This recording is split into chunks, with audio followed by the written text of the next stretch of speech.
that the 10th of Tevis is 9 months from the 9th of Av, and it's the time of the, just like there's 9 months when a baby is born, so too it says in the Gemara that Mashiach is born on the 9th of Av. So, sorry, what page? We're on page Chav Beis. So Mashiach is born on the 9th of Av, so he's conceived 9 months before, and that means the first seed for the Mashiach's coming is the 10th of Tevis. Ironically, when Hashem made the first seed for the exile by making the siege on Jerusalem 2.5 years before the temple was destroyed, that was, since it's 9 months, though it was 2.5 years later till the temple was destroyed, since it's 9 months before the 9th of Av, that's what I said yesterday, so that's why it was like the time of the conception of Mashiach. So I misread that. It's not 9 months, it's 7 months. It says the shortest amount of pregnancy is 7 months, and so the time of the pregnancy of Mashiach is 7 months. That doesn't explain, though, interestingly, why Mashiach's pregnancy is 7 months. It says about Moshe Rabbeinu that his pregnancy, the time he was in the womb, was for 7 months because his soul was about just like precocious. Basically, the time of gestation for a child represents how much they are being changed as they descend from the higher worlds to this world. Moshe Rabbeinu had a short time, indicating that he was the same in the higher worlds as he is in this world. Eliyahu Navi had a very long. He was in the womb for 12 months because his mission was to elevate the physical world. That's why Moshe Rabbeinu passed away, and his body was buried because he wasn't about elevating the body. Eliyahu Navi, on the other hand, he is about elevating the body. That's why his body physically went to heaven when he passed away. So that's because that's connected to his neshama being becoming part and parcel of the body, and therefore elevating the body. Moshe Rabbeinu was more of a mirror to holiness. So I don't know, that doesn't explain here why Mashiach has a 7 month pregnancy like Moshe Rabbeinu, but it must have some connection to this idea of Moshe Rabbeinu, Yonavi, whether you're just a window to the divine or elevating the physical. But it's interesting because Mashiach is all about elevating the physical world, and yet Mashiach has to also be above the world. But anyway, so we learned was that why is it that the gestation period for Mashiach's coming begins on the 10th of Tevis? Because it's the beginning of the destruction, and therefore it's also the beginning of the on the one hand, externally it's the lowest point, it's the first seed for all calamities of later. On the other hand, it's the seed for the Geula. As we learned that the whole point of the reason why the temple was destroyed was because of senseless hatred, and by Hashem putting us all together in a room, putting us all together in Jerusalem, the purpose of this was that we should all get along, and we should all look at each other in the eye and understand each other. So that was the point of putting us under siege. That was the point. So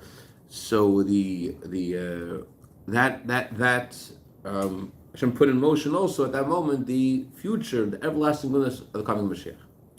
So on that subject, we mentioned that Yechezkel was told his prophecy by Hashem telling him to put this iron wall, make this iron skillet between him and a brick that he was going to design. He has to put an image of Jerusalem on this brick and put this iron skillet between him and the stone and the brick, and that was going to represent what Hashem was going to do to the Jewish people. Is going to be a siege around Jerusalem. So why the iron? Why is it iron specifically? So we learned so far was that unlike the first 3 temples, which first two, yeah. The first, second, and third temple correspond to our patriarchs, Avram, Yitzchak, and Yaakov. Avram is compared to gold, Yitzchak is compared to silver, and Yaakov is compared to copper. And they are also compared to the 3 temples. Avram is compared to gold. The first temple, the word gold in Hebrew yesterday is an acronym for the words Zeh Neisim Bari. This is a healthy gift. It means the Bais Hamikdash, the first temple, was a healthy gift. There was nothing wrong with it. It was a beautiful oasis of godliness and holiness that emanated to the whole world. That was the first temple. The second temple is compared to silver. Silver is an acronym for the words Yesh Hakonas Pachad. There is a fear of danger. The second temple was missing 5 things that they had in the first temple. So the second temple is because it's missing something, represents that there's a reason to be afraid that more will be missing and would lose the whole temple. So that is connected to silver, to Yitzchak. And the third temple, it will elevate copper. Copper, on the one hand, the word copper in Hebrew means something negative. Copper is related to the word snake. And that means that the third temple is created by elevating something that's negative. That's what the word copper is an acronym for. Copper is an acronym for the words Nesinas Chayil Hashem B'Tanu, the gift of a sick person who says, give. We learned that the Jewish people are the sick person, Achman al-Tzlan, in Golas, and we're saying to God, give us a third Bais Hamikdash. And this third Bais Hamikdash elevates the negative, and that's through Yaakov, through Torah. Yaakov represents Torah, because Yaakov was called Ish Alim, the man of the tents, the man who studied Torah. He was able to elevate through Torah study the negative in the world, the chesed, the copper, and that's what the third temple is created from the negative, through Yaakov, through Torah, and through us asking for it. Now, the Rebbe adds to this point. He says not only is the third temple about elevating copper, copper is less valuable than silver and gold, and therefore represents something that's lower spiritually. It represents a time after the second temple when the Jewish people are in a state of galus and exile and confusion and sickness. And from that state, they create the third Bais Hamikdash, they create the everlasting goodness.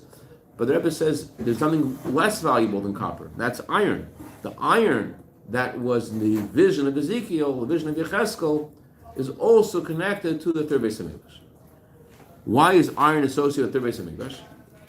We said that the iron represents power, strength, force. So it could be the force of the opposite of holiness. It also represents the force of holiness, the force of the neshama, that the unbreakable bond the neshama has with Hashem. And where do you see this unbreakable bond? Specifically in the time of exile. Specifically when we're in a state when there's a concealment of godliness, then you see the iron-clad attachment the Jewish people have to Hashem, and that brings about the everlasting third Bais Hamikdash. By the expression of our powerful bond with Hashem, the iron bond with Hashem, that is a key for the iron third temple, which will last forever. Okay, that's what we learned so far. Now we're going to continue and see how iron that has another connotation according to Kabbalah, both a negative and a positive, and let's go right to it. So, iron is associated with it represents the destruction of the temple, because the temple cannot have iron, which means that the simple reason the temple can't have iron is because iron is used to fight, iron is used for war, iron is used to something that shortens a person's life. Therefore, it's inappropriate that should be used to construct a temple, which was built to bring peace between the Jewish people and Hashem, to bring connection between us and Hashem. So it's inappropriate that iron should be used in the temple. Therefore, not only does the iron wall that Yecheskel put up between him and the brick represent the siege, it also represents the ultimate destruction of the temple. Okay. But on the other hand, we're going to see that iron has another spiritual virtue, another spiritual connotation that's emblematic of the opposite of holiness. What's iron about? Okay, so iron, Barzel in Hebrew, is an acronym for the words Bilha, Rachel, Zilpah, and Leah, the four wives of Yaakov, the source of the 12 tribes. Just like there are four matriarchs that are the source of the 12 tribes, there are also four levels of nukva. Nukva means female. Four female energies, just like the female energy of Sarah, Rivka, Rachel, and Leah, and Bill and Zilpah produce the 12 tribes. There's also four other parallel energies represented by Bilhah, Rachel, Zilpah, and Leah that are a source for negative things.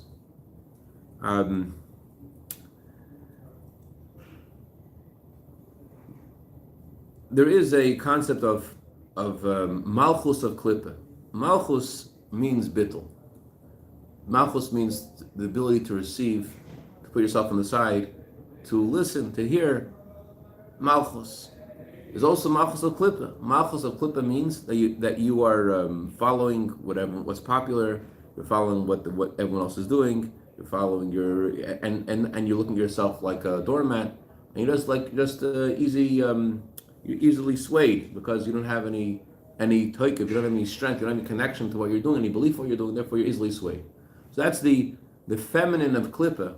That's one idea of the feminine. There are 4 levels of the feminine of klipa, and the 4 levels of feminine klipa produce also all kinds of negative things. There's also masculine klipa, but let's not get too klipidic. Let's go further. So, why does the word barzel? Why does this represent the evil? So the simple reason for this is that in this word you have the maidservants coming before their masters, their mistresses. The wives of our patriarchs are listed in this acronym second. So that means that there is the a fulfillment of the verse shifcha ki tirash gvirta. The maidservant inherits her mistress. What is that talking about? What does that mean? So the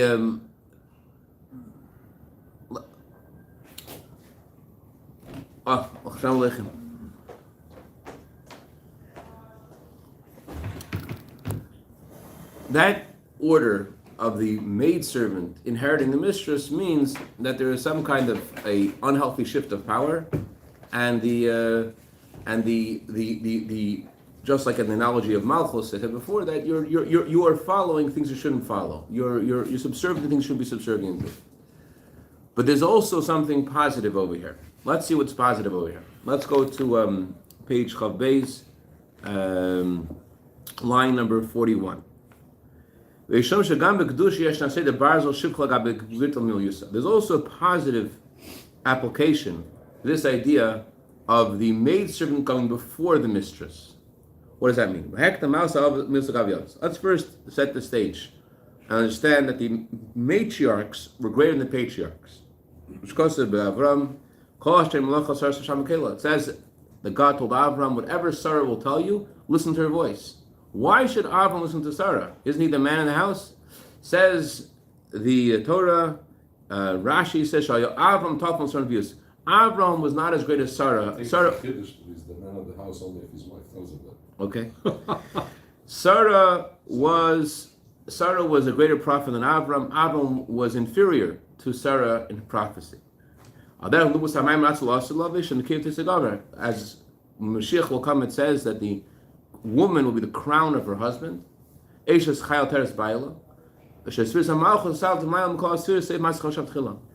sphere of Malchus, the feminine sphere, the sphere which has received from all the spheres, when Mashiach will come, that sphere, that energy of receiving in a good way, in a holy way, receiving where you're supposed to receive from, that power of receiving, we'll see, Mashiach will come, how the lowest sphere, which receives from all the spheres above it, will ascend above everything else. So if the end result is the original intent. As we learned earlier this week, that last week actually, that when Hashem built the Beis Hamikdash, the Beis Hamikdash was made specifically out of stones, the lowest in creation, inanimate. The purpose of, just like when a human being builds a house, he first builds a blueprint. He makes some kind of spiritual picture of what he wants, but his original thought is he wants a physical house. Remember, he wants in the house. You remember the example? He wants the potato chips and the beer and the couch and the television set. Okay, whatever.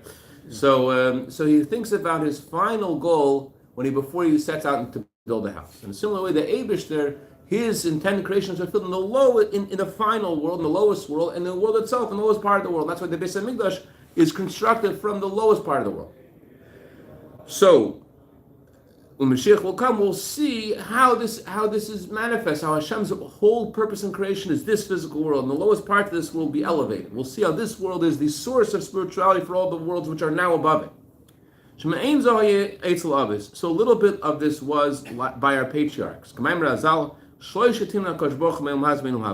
There are three people, says the Gemara, that tasted in this world a little bit of the way things will be in the future. Avraham, Yitzchak, Yaakov had a taste of this, and therefore they felt in their lives that the female was above the male. They felt that the lowest sphere of Malchus has a higher source than the spheres above it. Although Malchus descends the worlds beneath it, Malchus is a source of creating a world that seems like it's outside of godliness. The world of Atzilus is a world where it's obvious and clear there's nothing besides Hashem. The lowest sphere of Malchus is a source of God's divine utterances, the 10 utterances. So what's Malchus about? Malchus is about creating a reality that feels other, that feels outside of godliness. So Malchus is very low. On the other hand, Malchus fulfills God's purpose in creation. So Av and Yaakov felt that their Malchus, their wives, who are in the level of Malchus, they realize their superiority. They realize that their divine source, although their official hierarchy is lower than where they were, but they felt how, on the contrary, their divine source is far higher than when they were, because they tasted the way things will be in Mashiach will come. Just like the Bais Hamikdash, the temple was a taste of the future, and therefore was made all of stone, the lowest part of creation. So too, there's an advantage in the maidservants and how they surpass the matriarchs. They surpass their mistresses. Bila in the word iron, the acronym of iron is Beis Reish Zayin Lamed. Bila is listed before Rachel, and Zilpa is listed before Leah.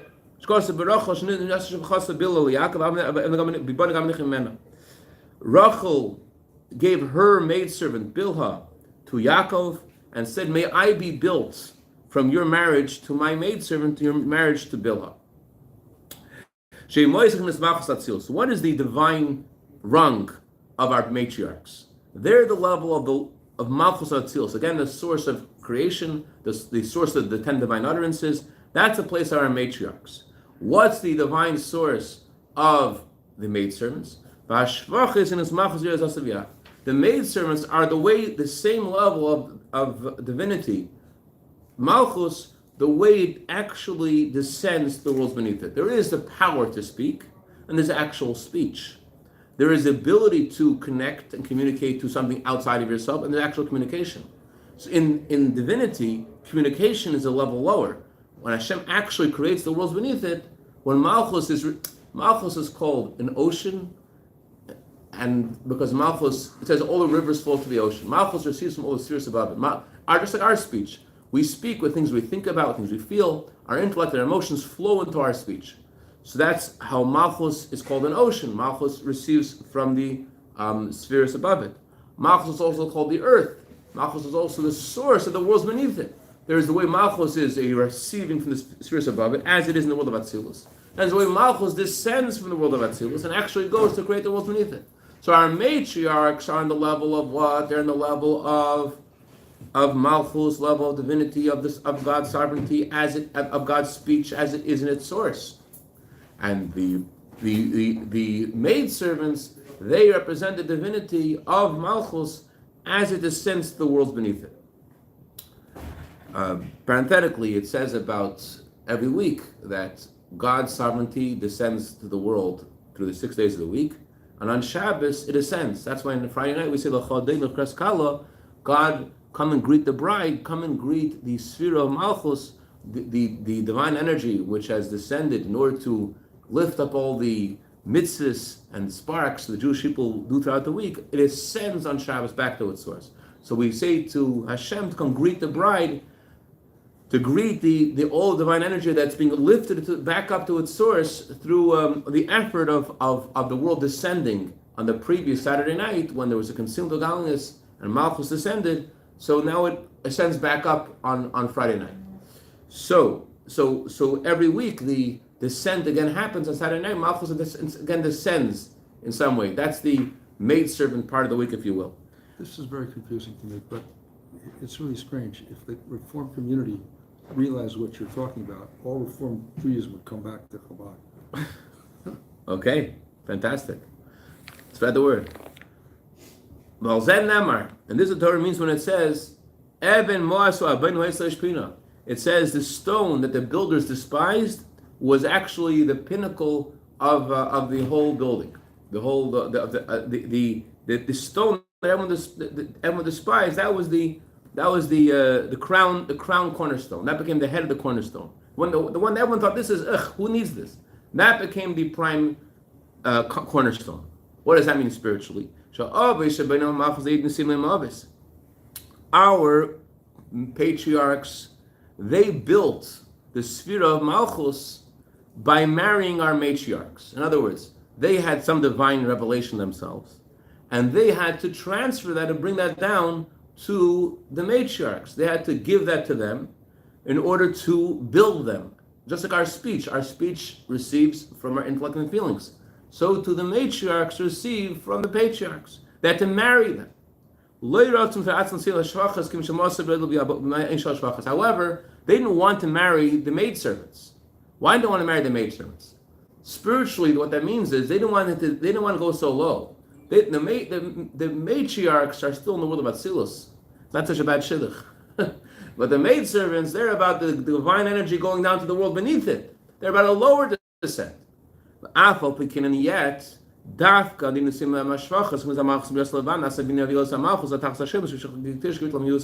it's specifically through their descending to the worlds beneath Atzilus, to the reality that feels other to godliness. Through this specifically, Malchus will ascend to its greatest heights. What will reveal the divine source? In the matriarchs, in Malchus will only be able to reach where it's supposed to reach once Malchus creates the world. When Malchus goes out of Atzilus and creates the world and it descends, then you'll be able to perceive the greatness of Malchus. But as long as Malchus is in Atzilus, it's not doing anything. Malchus has to create a reality that feels darkness and ugliness and complexity, and out of that reality can you create the beauty of the coming Mashiach. When will you see God's original intended creation being fulfilled? Once, only if Abraham marries not only that has to be Bilhah and there has to be Zilpah. There has to be the maidservants also. The divine energy has to descend lower.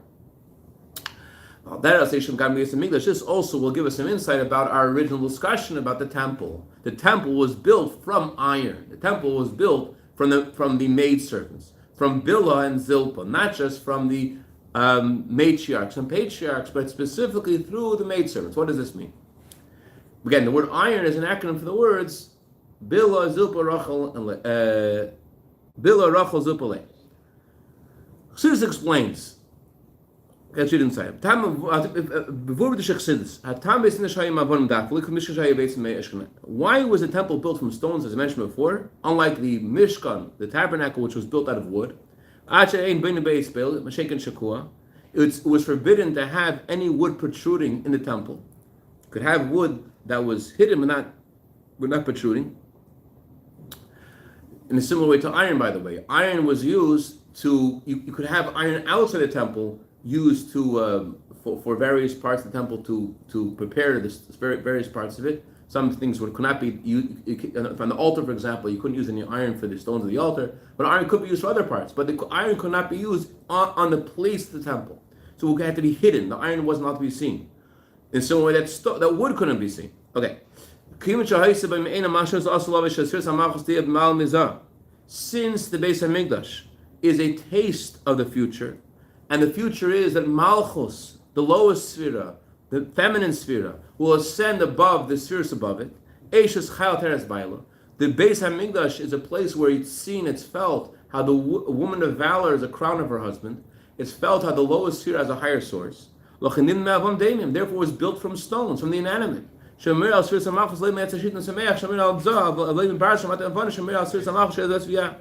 what was it built from? It was built from stones, which represent the sphere of Malchus. It wasn't built from wood. Wood represents the spheres above Malchus. Wood means to grow.